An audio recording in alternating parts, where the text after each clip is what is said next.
ساعت 19:30 شب 6 اوگوست در شهرهای دوشنبه کلاب خاروق واقع در کوچه جمعه علی شهر کلاب ماشین بارکش دولن چند ماشین سمت مقابلش را پخش و دو خانه استقامتی را خراب کرده است. مقامات گفتند که در حادثه شام 6 اوگوست در شهر کلاب 10 نفر کشته و 13 نفر زخمی شده است. شاهدان شب گذشته شماره قربانیان را بیشتر گفته بودند.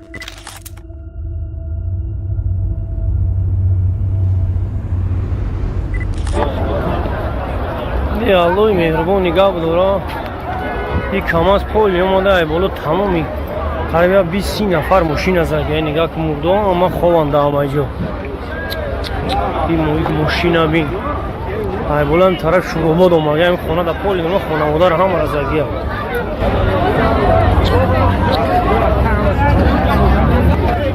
نگاه سکوریو نمیدونن چه خیلی بدوان وقت بچورا. ای توبه ба номи Аллоҳи бахшояндаи меҳрубон. эй фарзанди одам, марг ки барои падару модарамон яъне одам ва ҳаво ки расид ҳеҷ шакку шубҳа нест ки бар мо ҳам мерасад. марг чист? марг аз байнбарандаи лаззот ва боиси ҷудоӣ аз хонавода ва фарзанд ва молу мақом ва тамоми таҷаммулоти зиндагӣ мебошад. марг ҳақиқати талх ва ногуворе аст ки ба суроғи ҳама меояд ва ҳама дар назди ӯ яксон мебошанд. на ба кӯдак раҳм мекунад ва на ба оҳу фиғони модари доғдида ва на ба гирьяи падар ва бародару хешовандон.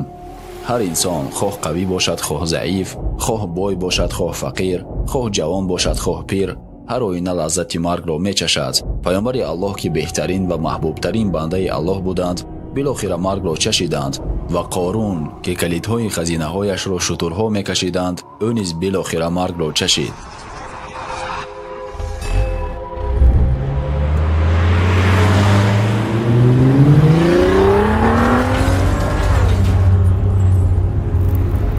амри лозимӣ барои ҳар як шахс мебошад ва ҳеҷ роҳи фироре вуҷуд надорад, чун Аллоҳ таоло мегӯяд куллу нафсин заиқатул мавт. ҳар як нафс чашандаи марг аст. пас медонем ва яқин дорем ки ҳамагӣ мемирем ва аз ин ҷаҳон рахт мебандем ва ба ҷаҳони дигар мусофират менамоем ки дар он ҷо эҳтиёҷ ба зод ва тӯша дорем. аммо дар асри имрӯз ки гирдогирди моро фитнаву шаҳватҳо фаро гирифтаанд мо маргро фаромӯш мекунем. фикр мекунем ки он дур аст. фикр мекунем ки ҳоло вақт дорем. фикр мекунем ки дар ин дунё абадӣ мемонем. чунон фикр накунем ҳам аммо амали мо баръакси инро нишон медиҳад. воқеият барои мо чизи дигарро нишон медиҳад. як бор бар атрофи хеш назар кунед. як бор бар ин ҳодиса назар кунед. касоне ки мурданд оё чанд лаҳза пеш фикр мекарданд ки мемиранд ё мисли мову шумо фикр мекарданд ки ҳоло вақт доранд. камаз ба дулан гузашта дасту поа ларза гирифте ҳама мурде ману худои раҳе. рафтори мо чунон аст ки мо аз марг фирор дорем. мо маргро бад мебинем. аммо Аллоҳ таоло барои мо чӣ мегӯяд?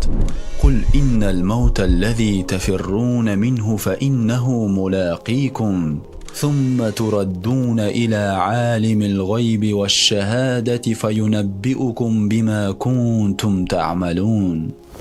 بگو آن مرگی که از آن میگریزید شما را در خواهد یافت و سپس نزد آن دانای و نهان و آشکار برگردانیده میشوید تا به کارهایی که کرده اید آگاهتان سازد. انسان عاقل باید برای سفر آخرت که با مرگ آغاز می شود آمادگی گرفته باشد با انجام دادن اعمال نیک و صالح و باید طوری زندگی کند که اگر هر لحظه اجلش فرا رسد در برابرش بتواند لبیک بگوید و باید دانست هنگامی که اجل شخص فرا می رسد یک لحظه عقب و یا پیش کرده نمی شود.